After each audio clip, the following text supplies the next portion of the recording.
Salut, bienvenue à cette nouvelle similité. 60 km, 4000 mètres de dénivelé positif. Les meilleurs sont là, sauf Julien Rancon et Mojiro. Tous deux absents, le TTN reste ouvert à des garçons comme Fabien Antolinos, Pascal Giguet, le team Garmin avec les frères Camus, le team New Balance, BV Sport et 882 coureurs.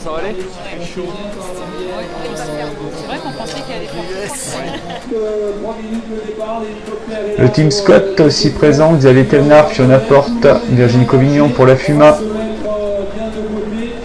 Sans oublier Julien Navarro.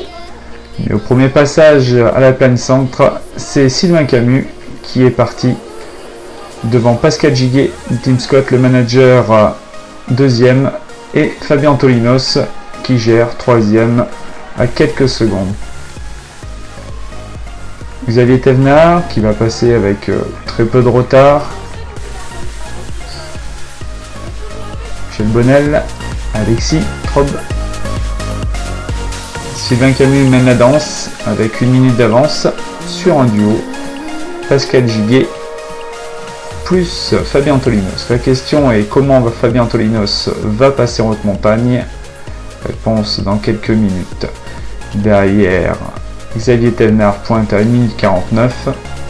Michel Bonnel, Denis Morel, vainqueur de la Saint-Élion, qui s'essaye au trail.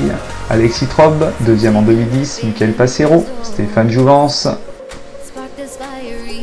Col de la Chiotte, 40 secondes pour Sylvain Camus, alors que Xavier Thévenard commence à revenir. Alexis Trob, que nous allons voir arriver, se rapproche. Lui, il connaît le parcours, il sait que c'est maintenant qu'il faut faire l'effort pour recoller. Julien Navarro, l'homme du Sud, suivi de Michael Passero, du team New Balance, que nous avons rencontré il y a quelques semaines pendant son stage pour la CCC.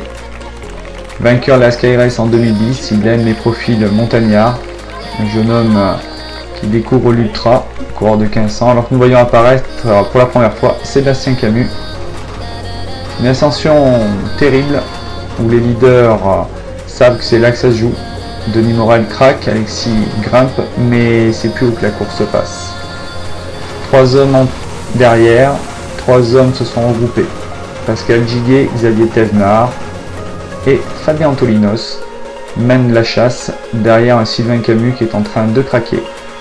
À quelques hectomètres du sommet, c'est un quatuor qui va se former pour attaquer la grande descente.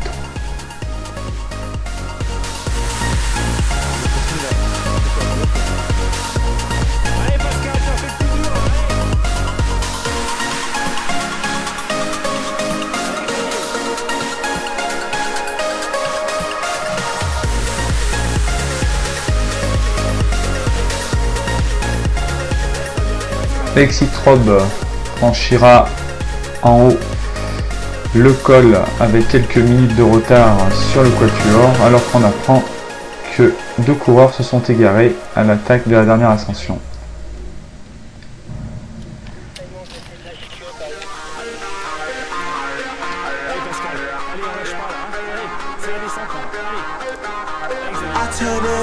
Un de ces 2 hommes, c'est Michael Passero. Sur un parcours bien balisé, un moment d'inattention va lui coûter une belle place et hypothéquer toute chance de victoire. À moins de 4,30 de la tête de course au ravitaillement 2 après Col de la Chiotte, qui va basculer avec 6 minutes de retard. Même si à un moment il sera 5e à Plaine Belle Côte, il va le payer très cher par la suite. Plaine Belle Côte justement où Pascal Giguet, qu'on n'attendait pas, passe en premier, suivi de Xavier Thévenard, qu'on pensait redoutable dans les descentes, du team ASICS. Fabien Antolinos va débouler sur cette partie-là et montrer un état de fraîcheur très inquiétant pour les 2 échappés.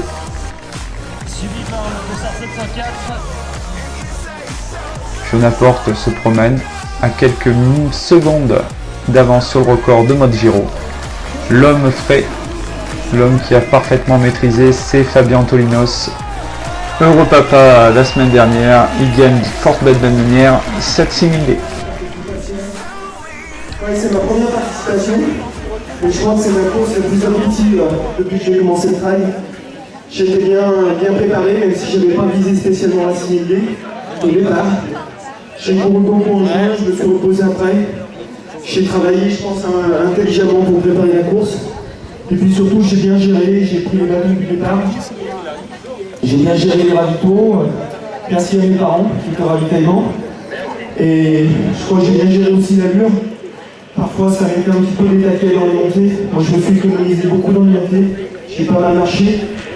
Et puis, je suis resté un peu en retrait dans la descente du glacier.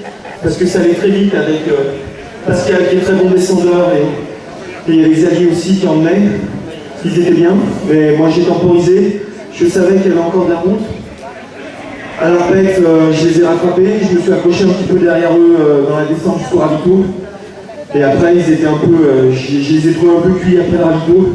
On a suivi ça, et donc c'est vraiment, on va essayer d'abréger un tout petit peu parce que Xavier ne devrait pas tarder à arriver, mais c'est vraiment une semaine formidable, papa, et une victoire à la 6000D, on peut pas rêver mieux.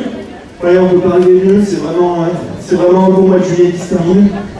Et je suis très heureux, je venais pour gagner. Bien sûr, il y a un gros plateau aujourd'hui, il y a des très bons coureurs derrière, donc félicitations à tous ceux qui ont couru. Et arrivé second, vous avez Thévenard, félicité par Fabien Antolinos et Eric Clavry, son camarade de team, récent champion du monde au Connemara. Pascal Giguet, l'animateur de cette édition, troisième, alors que Fiona Porte s'impose et échoue à quelques secondes du record de Mode Giro. Virginie Covignon arrive seconde. Elle chip une deuxième place à Liliane Cléré dans les derniers kilomètres. Elle qui avait rattrapé Sandrine Motoros, finalement quatrième dans la grande descente du glacier. Une magnifique édition qui s'achève. Le classement, Fabien Antolinos qui se positionne sur le TTN, Xavier Thévenard, deuxième, troisième Pascal Giguet. À noter la 5e place de Sébastien Camus. Mickaël Placero, comme je vous le disais, finit 7ème. Derrière Julien Navarro. Classement femme, Fiona Porte s'impose.